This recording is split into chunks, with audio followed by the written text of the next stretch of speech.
Hai saudari yang seikatan. Memang untuk kebaikan atau untuk kepentingan yang bersangkutan itu.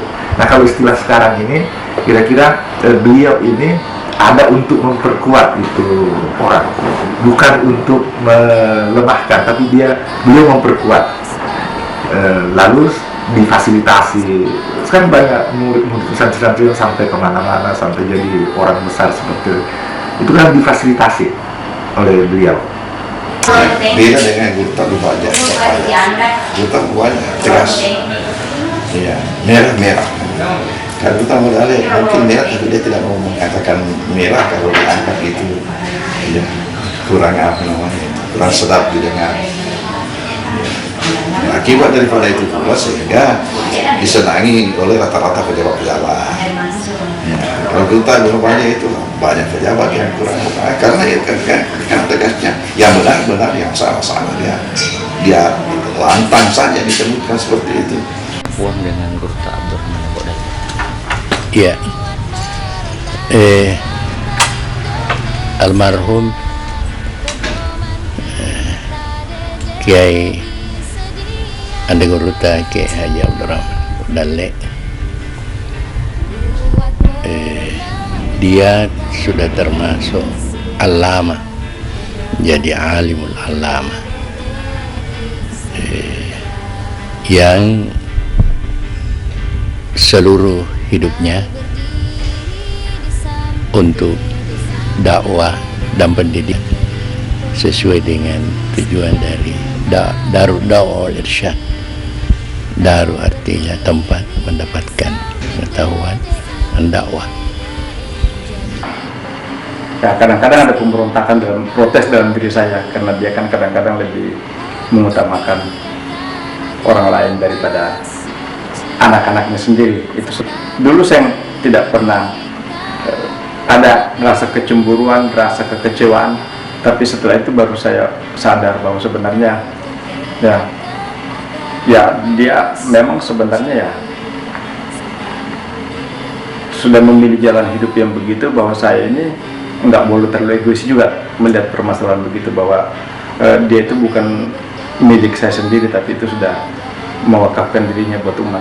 Alasannya tidak ada yang diberikan oleh orang-orang yang di sana itu seperti sekarang diberikan tiket umpamanya, dulu itu tidak ada. Tapi tidak pernah beliau itu diundang oleh, apalagi kalau itu sudah warga DDI yang namanya ranting, yang namanya cabang, yang namanya pos daerah dia mengundang, tidak ada kata dua kali, harus beliau berangkat dan tidak pernah berhitung material, tidak pernah. Jadi menurut saya keikhlasan, kebersihan hati Gurta itu yang kemudian menimbulkan energi, menumbuhkan energi positif, sehingga cita-cita beliau ini bukan hanya untuk Sulawesi Selatan, bukan untuk Tanah Ugi saja, bukan untuk Tanah Bugis. DDI yang beliau dirikan itu sudah punya cabang-cabang di seluruh Indonesia, sampai cabangnya lebih dari 300. Itu satu bukti bahwa kehidupan Gurta itu, manfaat kehidupan Gurta itu sudah benar-benar cerminan dari rahmatan lil alamin. Ya, sebenarnya kalau Gurta itu sendiri, bagaimana ya, kita sendiri yang takut untuk kita agak segan kan sama beliau, jadi untuk apa ya, lewat di depannya saja setengah mati kita. Begitu ya, memang anak kecil kita kan masih kecil, bayangkan itu kita mau apa saja begitu. Tapi saya kira ada sebuah kesejukan dari Gurta itu yang terinspirasi dari proses interaksi antara orang tua saya dengan beliau, gitu ya, sehingga saya sendiri turut bangga, saya campur bahagia. Saya tidak mau menyembunyikan sesuatu yang berkait dengan peranan Gurta Abdullah terhadap kebesaran saya misalnya dalam rangka mengeksplor itu semua hal-hal yang berdimensi spiritual. Saya bertemu Guru Ta itu saya masih kecil. Kebetulan bapak saya adalah sopir pertamanya Guru Ta. Bapak saya namanya Haji Abdul Salam. Beliau adalah sopir pertamanya Guru Ta tahun 50-an. Beberapa cerita-cerita yang pernah disampaikan kepada saya waktu saya ingat-ingat bahwa pernah satu perjalanan dari Makassar menuju Mangkoso atau Parepare, di tengah jalan mobil ini kehabisan bensin. Pada saat itu Guru Ta meminta kepada bapak saya untuk turun mencari sumur dan mengambil air sumur, kemudian dikasih masuk di tangki bensin. Alhamdulillah setelah dimasukkan air itu, mobil tersebut jalan kembali. Beliau ini adalah sosok yang patut kita teladani dengan semangatnya yang sangat luar biasa, ketulusan dan keikhlasannya membawa ajaran-ajaran Islam, menyampaikan pengajian-pengajian. Bahkan kata Guru Ta, beliau sampai naik perahu ke Jambi, kemudian ke Kalimantan sana, itu sesuatu yang patut kita teladani. Untuk giatkan agama suci. Dia tidak pernah mengenal lelah dan tidak pernah menampik harapan orang kalau dia diperlukan.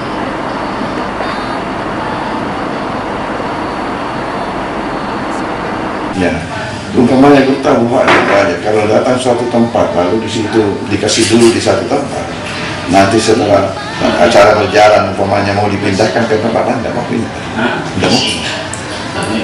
Anda duduk kasar di sini, ini tempat duduk saya. Tambok Dale ya. Ya, lalu saya dengar juga cerita dari Kota Besar mengenai keterampilan Guru Tambok Dale itu, bahwa waktu kawinnya sepupunya Kota Besar itu, ya kakaknya bertanduk di Mapangando, kakaknya suaminya di Makassar, Kota Saudi itu. Ya, untuk kawinnya itu ya, tahun berapa kawinnya itu, tahun 47. Itu katanya Guru Tambok Dale ikut sama-sama ibu-ibu itu merajut kembang bunga untuk hiasan pengantin. Ini menjadi memang banyak keterampilan beliau itu. Di samping ilmunya, ya, termasuk punya seni lukis itu. Contohnya itu Ashabul Kahfi kan itu. Ya, yang buktinya itu Lambang Dede Ilah. Termasuk dia seniman. Di rumahnya itu Parepare, kaligrafi. Kita dulu masih sanawiyah, kita diberitahu ini yang nulis ini semua adalah Guru Ta. Jadi dia memang termasuk seniman, seni apa namanya itu, menyanyi apa ini? Iya, seni lukis, kaligrafi, iya. Tapi dia sebagai seorang seniman karena dia memakai satu hati nuraninya untuk melihat segala sesuatu, bukan dalam bentuk rasional sekali. Makanya itu kadang-kadang dia emosinya meledak juga, tapi emosi itu cepat lagi ini. Dan hanya ada salah satu filosofi yang kadang-kadang yang saya tidak sepakat, yaitu tentang filosofi jangan menyakiti hati orang. Kalau di Barat kan selalu kan orang tua itu berpesan be honest, jujur. Kalau kamu diajak makan sama orang, kalau tanya gimana makanannya, enak nggak? Kalau memang nggak enak beritahu kan ya, kurang cocok gitu loh. Jadi kalau orang Barat kan begitu, jadi walaupun itu sakit tapi itu ada kejujuran. Tetapi kan kalau di dalam filosofi Indonesia memang jangan menyakiti hati orang. Jadi Menurut saya keikhlasan, kebersihan hati Guru Tai itu yang kemudian menimbulkan energi, menumbuhkan energi positif, sehingga cita-cita beliau ini bukan hanya untuk Sulawesi Selatan, bukan untuk Tanah Ugi saja, bukan untuk Tanah Bugis. DDI yang beliau dirikan itu sudah punya cabang-cabang di seluruh Indonesia, sampai cabangnya lebih dari 300. Itu satu bukti bahwa kehidupan Guru Tai itu, manfaat kehidupan Guru Tai itu sudah benar-benar cerminan dari rahmatan lil alamin. Lihat lukisannya boleh. Jadi waktu kita anak kecil di sana itu, ya saya kan masih ada anak, jadi kita tidak tahu apakah itu lukisannya Guru Tai atau tidak, apa semua kan. Nah, memang yang santer disampaikan oleh guru-guru kita, ya, itu waktu adalah memang Guru Tai itu pintar juga begitu. Cuman saya kan bagaimana ya, tidak pernah melihat secara langsung.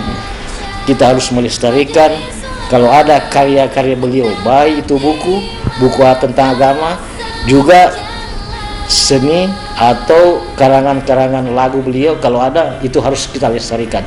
Itu sebagai penghargaan kita kepada Guru Tai, penghargaan kita kepada kecintaan kita kepada beliau sebagai ulama besar, sebagai seniman, dan sebagai tokoh yang sangat jarang samanya di Sulawesi Selatan ini. Sangat luar biasa ya. Sangat mumpuni menurut saya. Sebagai murid, saya mengenal beliau sejak di Mangkoso tahun 1982, masih kelas 2 SD, sampai beliau wafat. Sangat luar biasa semangatnya ya, yang patut diteladani oleh generasi kita yang PDI hari ini. PDI kita lekas bangunkan. Dia adalah ulama yang ikhlas, mengabdikan seluruh kehidupannya kepada DDI. Dan itu saya tidak melihat pemimpin yang seperti itu sesudahnya. Seluruh kehidupannya diberikan kepada DDI. Saya kira Guru Tai Modali itu adalah ulama yang mewarisi sifat-sifat Abu Bakar. Punya mimpi besar dengan DDI, lalu dia berupaya terus-menerus mengejar mimpi itu dan total itu. Nah, itu kan ada yang terkenal kata-kata dia itu, anakku Anuna DDI, Anuna DDI tanya anakku, dan itu dibuktikan sampai akhir hayat beliau. Dan itu ya, itu yang saya kira luar biasa, tidak ada yang bisa disebut, nggak ada yang menyamai dalam hal itu. Nah, kalau dari segi keikhlasan pembinaan dalam pendidikan, saya kira itu tidak bisa dipungkiri lagi bahwa beliau luar biasa cara mengajarnya, kesungguhannya, keikhlasannya. Kadang kalau kurang sehat tapi diminta untuk mengajar, langsung beliau itu sehat. Begitu sukanya dan mungkin ikhlasnya di dalam mengajar. Ya, sebenarnya pesan yang sangat menarik itu adalah bahwa bagaimana kita punya hidup ini, kita memanfaatkan untuk mengejar yang namanya ilmu. Ilmu itu amat sangat penting sebagai benteng kita, gitu ya. Tapi di sisi lain, kita dituntut untuk selalu membina persahabatan, gitu ya. Jadi jalinan komunikasi itu kita harus melihat orang tidak pada sekat-sekat begitu, ya. Nah, karena itulah saya kira kuncinya itu, karena saya juga terobsesi sebenarnya, karena jangan kok membuat kerusakan, toh? Karena orang yang membuat kerusakan itu paling dibenci oleh Allah. Jadi sangat komplit Guru Tai ini. Dia adalah ulama, seniman, sekaligus politisi. Ya. Beliau hampir di setiap diundangnya dalam acara-acara di tengah kesibukannya, mungkin dengan kondisi ketuanya, tapi beliau selalu hadir di setiap diundang, baik oleh tokoh-tokoh masyarakat ataupun oleh orang-orang DDI. Beliau selalu hadir untuk bisa membawakan ceramah ataupun pengajian-pengajian, dan saya kira itu yang sangat berkesan bagi kami. serta mendidik kaum famili. Mari berdoa kepada Allah, sempurnalah hidupnya DDI kita. Mari berdoa